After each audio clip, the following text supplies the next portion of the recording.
Case کے والے سے جو آپ کو تھوڑا سا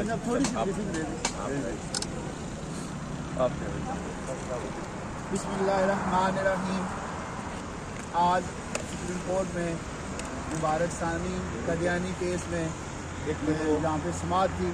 الحمدللہ تحریک لبیک پاکستان نے یہاں پہ اپنی ریویو پٹیشن دائر کر دی ہے اور اپنا موقف ہم نے یہاں پہ دے دیا ہے.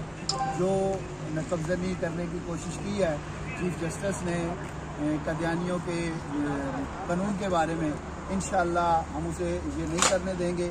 جو اور یہ سب سے بڑی ہماری الحمدللہ خوش بختی اور خوش قسمتی کہ ہماری قیادت کا جو موقف فیض آباد کی سڑک پہ ہوتا ہے وہی موقف ہمارا سپریم کورٹ میں چیف جسٹس کے سامنے.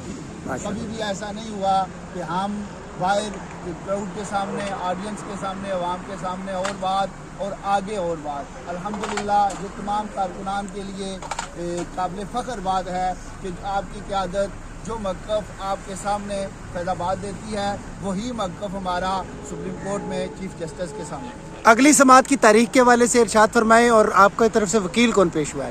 3 ہفتے بعد نیکسٹ اس کی سماعت ہے اور ہماری طرف سے وکیل ملک تیمور وحید صاحب. ماشاء اللہ، شکریہ.